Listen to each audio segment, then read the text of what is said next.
Nos adentramos hoy al capítulo 8 de San Juan, versículos 12 al 20. El tema que va a tratar este capítulo es el tema de Jesús como luz del mundo. Vamos a reflexionar sobre él, mirar algunas implicaciones que nos presenta, nos regala el texto, alguna meditación, y de ella vamos a sacar algunas conclusiones, algunas actividades prácticas para este tiempo. Bienvenidos a Meditaciones Peregrinas.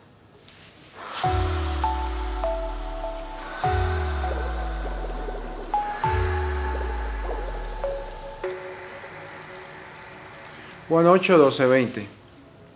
En aquel tiempo Jesús dijo a los fariseos: yo soy la luz del mundo, el que me sigue no caminará en la oscuridad y tendrá la luz de la vida. Los fariseos le dijeron a Jesús: tú das testimonio de ti mismo, tu testimonio no es válido. Jesús le respondió: aunque yo mismo dé testimonio en mi favor, mi testimonio es válido, porque sé de dónde vengo y a dónde voy. En cambio ustedes no saben de dónde vengo ni a dónde voy. Ustedes juzgan por las apariencias. Yo no juzgo a nadie, pero si alguna vez juzgo, mi juicio es válido, porque yo no estoy solo. El Padre que me ha enviado está conmigo, y en la ley de ustedes está escrito que el testimonio de dos personas es válido. Yo doy testimonio de mí mismo, y también el Padre que me ha enviado da testimonio de mí.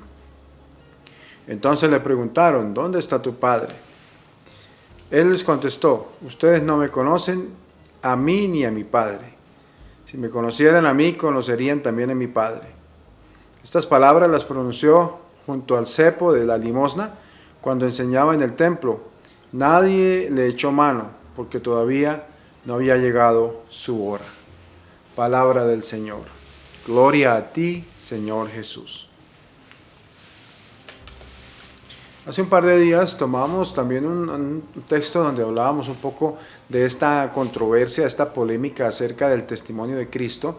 Hoy vuelven estas palabras acerca del testimonio.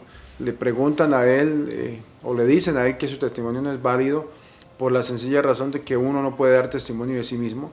La respuesta de Jesús es clara en el sentido de que al menos hay el testimonio de dos, que es el de él y el de su Padre, que dan testimonio de él. Estas palabras se pudieron haber presentado justamente en el mismo ambiente de la fiesta de los tabernáculos de las que hablábamos hace un par de días, o en los días muy cercanos a ellos, por el hecho de que se habla de la luz, Cristo como luz del mundo se presenta.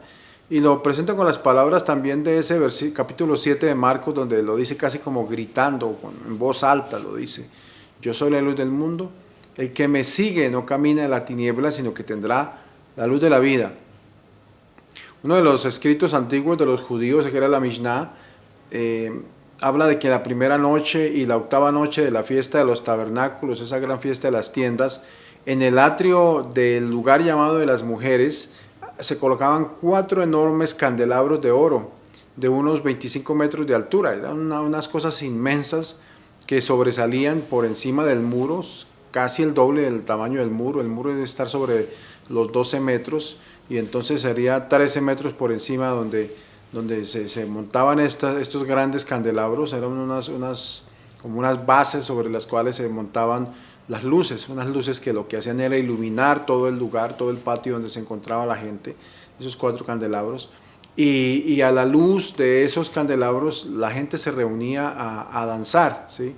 Por un lado, los hombres que llevaban en las manos algunas antorchas encendidas, y también estaban los levitas que estaban tocando instrumentos musicales y cantaban los salmos. Los 4 candelabros se encendían para conmemorar, y estas son cosas muy importantes acerca de la luz, esa columna de fuego y la nube que acompañó, por medio de la cual acompañó Dios a su pueblo para alumbrarles y para protegerlos, ¿sí? En esa marcha que llevaba el camino, el pueblo en el camino del Éxodo. Capítulo 13 del Éxodo es muy claro el presentarnos esto. También la luz tiene el significado de la presencia de Dios, la luz de la ley, por ejemplo. La luz en este sentido nos habla concretamente entonces de 2 cosas, que era su luz la que debía gozarse y vivir, la luz de Cristo, la que estaban llamados ellos a vivir, y siendo que aquella luz les recordaba la columna de fuego y nube de la antigüedad, que en otras palabras es la presencia de Yahvé que acompañó al pueblo durante todo ese paso por el desierto, siendo que es la presencia de Yahvé, entonces Cristo termina siendo también esa presencia de Dios que debe acompañar al pueblo y que ellos deben identificarla de esa manera, ¿verdad? Como esa luz que providencialmente es una luz que envía Dios, o es la presencia de Dios que los acompaña.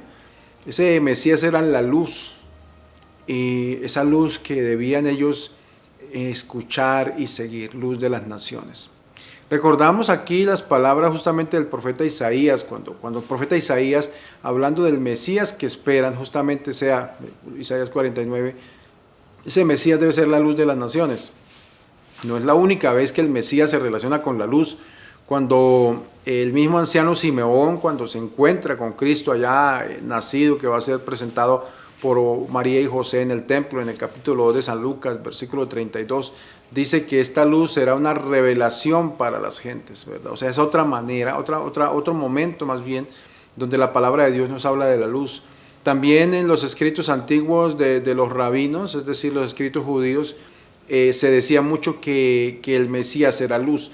Incluso si vamos más a épocas modernas, cuando se hicieron las excavaciones de los textos del Qumran, los textos encontrados a las orillas del desierto, en el desierto, aparecen algunas expresiones como el Mesías como luz de vida, ¿sí? Camino de salvación.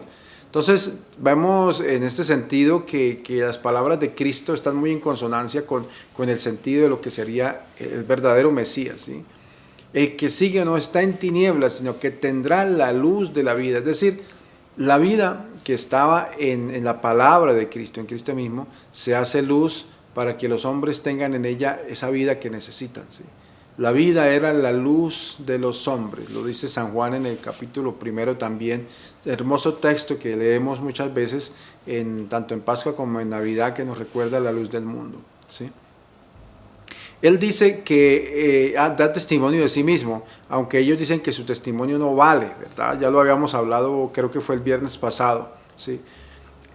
No se puede creer, decía la Mishnah, el libro, uno de los textos judíos antiguos, en alguien que testifique sobre sí mismo, ¿sí?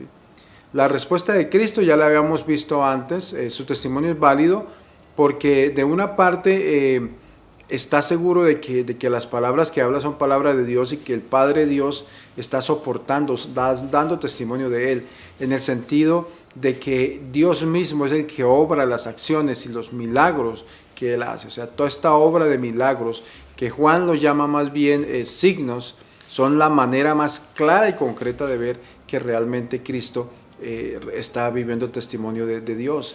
Lo otro que él evoca en otro texto, ¿verdad?, es acerca de esa experiencia de Cristo, de intimidad con Dios, ¿sí? Esa relación de Él con su Padre Dios es una manera clara de ver que realmente hay un testimonio de Dios en su vida. También podemos mirar un poco otros aspectos como ya viendo un poco la manera como lo juzgaban a Él. San Juan en el capítulo 7 lo presenta también, cómo lo juzgaban a Él según la carne, es decir, a Jesús se le juzgó por lo externo, no se llegó a la profundidad de su palabra, a la profundidad de su mensaje y a su relación con Dios, y se le consideraba como un simple hombre. ¿Cómo era posible que un simple campesino pudiera venir a dárselas aquí de que era un Mesías? Era la manera como los judíos, en cierta manera, como que interpretaron ese mensaje de Cristo, ¿verdad? No lograron descubrir ese resplandor de la divinidad de Dios en su vida, ¿sí? Esto lo que hace es que, en cierta manera, muestra que los judíos estaban muy centrados en lo humano de Cristo y no descubrieron esa presencia de Dios en su palabra, ¿verdad? Como Él era realmente, ese testimonio a favor que Dios daba, más bien ese testimonio a favor de su Hijo a través de sus obras. Se quedaron simplemente en unas minuciosidades de la ley y no se dieron cuenta de la luz que estaba llegando a sus vidas. Ese fue, digamos así, como lo vemos, el error que cometieron los judíos en su momento, ¿sí? En otro momento dice, por ejemplo, Juan 8, dicen que es su Dios como el Padre da testimonio de Cristo, ¿sí? El Evangelio lo presenta aquí, ¿verdad? Estos mismos pasajes nos lo dicen, las obras de Cristo son las que muestran que de verdad Él es Hijo de Dios. Pienso que de una u otra manera fue muy difícil para ellos aceptarlo, por eso muchos no lo aceptaron, ¿verdad? No dice este relato todo lo que pasó en ese momento. Es interesante que esto que sucedió se da, dice que en el sitio donde se depositaban las limosnas. Vamos a un detalle simplemente histórico. Realmente no existía mucha facilidad para que la gente llegara al lugar de las limosnas. El lugar de las limosnas estaba un poco oculto y escondido, no era accesible a todo el mundo, pero sí el lugar donde se depositaban las limosnas que iban a parar al sitio de las limosnas y que estaban cerca al patio de las mujeres. Eso históricamente se conoce, por eso se ve el sentido real de este texto de San Juan, ¿verdad? Tanto en el lugar que él presenta, la relación con la limosna y el hecho de que está muy cercano a la fiesta de los tabernáculos, que era donde se encendían esas grandes antorchas que iluminaban la noche y que alrededor de las cuales la gente disfrutaba un poco danzando y viviendo sus momentos especiales en esa fiesta de los tabernáculos, recordando la nube que los había protegido. De seguro que quisieron matarlo, que quisieron agarrarlo, pero igual como lo dice el texto, no había llegado su hora, por eso no pudieron hacer mucho en ese momento. Era Dios mismo el que iba a decidir en qué momento su hijo podría entregar la vida, no cuando ellos quisieran. ¿Qué nos puede quedar de este texto bíblico de hoy? Pienso que esta manera como él se presenta como la luz del mundo nos lleva a pensar en ese contraste que hay, ¿verdad? Esa oposición que hay entre la luz y la oscuridad. Lo vivimos todos los días entre la entrada de la noche y la llegada del amanecer, esa realidad de la luz y la oscuridad. También lo descubrimos en la experiencia de la ceguera de tantas personas, no solamente ceguera física, sino ceguera espiritual, ¿verdad? Todos son símbolos que nos invitan a pensar en un gran símbolo que hay, está por ejemplo el símbolo del odio, contrario al amor, o de la mentira, contrario a la verdad. Todo esto es parte del mensaje al que nos quiere invitar el texto bíblico de hoy a llegar, ¿sí? A llegar a descubrir eso. Todo lo que dice Jesús, siempre que lo habla en el Evangelio de Juan, yo soy la luz del mundo, yo soy el camino, yo soy la verdad, yo soy la vida. Son maneras como Cristo nos está haciendo entender realmente qué parte es. Yo soy la luz del mundo. El que me sigue no camina en tinieblas. Son maneras como Él nos va mostrando eso. De hecho, ya en algunos de los textos que se han meditado en el domingo creo que el tercer domingo de Cuaresma, cuando se hace la curación del ciego de nacimiento, mucho más claramente va a mostrarnos ese sentido de que Él es la luz. Para sus enemigos es difícil aceptarlo. La excusa es que el testimonio que da Él de sí mismo no es válido, ¿sí? Pero por eso no logran detenerle. No se han dado cuenta que igual no ha llegado su hora y que el Padre Dios está amando y cuidando a su Hijo. Jesús es la luz para nosotros, debe ser la luz para nosotros. De una u otra manera nosotros andamos en tinieblas o en penumbras, en la oscuridad. Y eso sucede porque nos falta muchas veces el amor, ¿sí? Porque no somos fieles a la verdad de Cristo, y porque a veces andamos enredados en la realidad de este mundo de tinieblas, ¿sí? La Pascua que se acerca nos invita a sanarnos, invita a que dejemos esa ceguera, invita a que nos dejemos iluminar profundamente por ese Cristo. Esa ceremonia hermosa que ya estaremos viviendo dentro de 8, 10 días, 10, 12 días más o menos, esa hermosa ceremonia de la fiesta de la Pascua, de la noche en que se enciende el cirio pascual, nos invita a descubrir justamente esa luz que viene de Cristo y que debe romper, debe quebrar con las tinieblas de la vida, con las tinieblas de la noche. El símbolo de la luz es la manera más profunda como Cristo se nos comunica hoy a todos nosotros. Llama la atención descubrir que el Evangelio de Juan no presenta ese juicio religioso a Jesús, ¿verdad? Simplemente las autoridades quieren prenderlo, agarrarlo. Y cuando lo agarran, ni siquiera la parte religiosa la tocan. Inmediatamente es llevado a un juicio judío. ¿Sí? Realmente es una cosa que no se comprende mucho, pero desde el primer momento nos damos cuenta cómo esos enemigos de Cristo, esos adversarios de Cristo simplemente quisieron crear una serie de situaciones desde las tinieblas, situaciones para que fuera juzgado por otro tipo de tribunales, ¿verdad? Y que fuera juzgado fuera de así mismo de la misma estructura religiosa, ¿sí? Esto mismo se convierte al final en un problema para ellos, porque al rechazar a Cristo se quedaron fuera de la luz y de la vida. Jesús no termina juzgando a nadie, nos quedamos juzgados y lo que nos juzga es nuestro mismo obrar.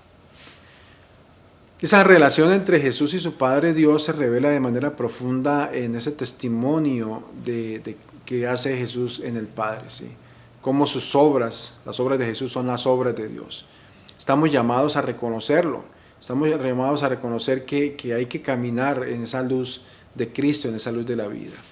Ese es el testimonio que se nos está invitando a vivir en este tiempo hermoso que es el tiempo de la Cuaresma, un tiempo de preparación para recibir con los ojos bien abiertos la luz de Cristo que se nos presenta a todos como hermanos.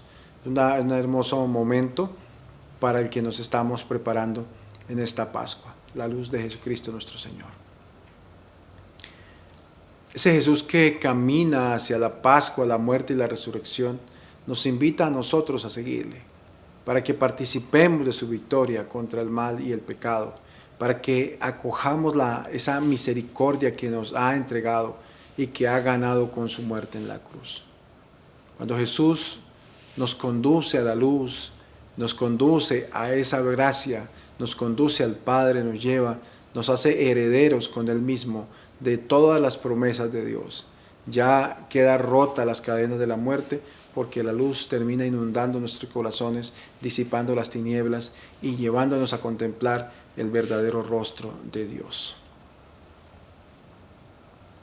Bendita sea tu luz, Señor, bendita sea la iluminación que llega desde ti hasta nuestros corazones y nuestras conciencias. Bendita sea esa gracia que ganaste para nosotros en la cruz. Bendito sea esas dificultades que incluso viviste tú para mostrarnos que era la luz del mundo y para traerle esa alegría y esa luz a la humanidad que vivía en tinieblas.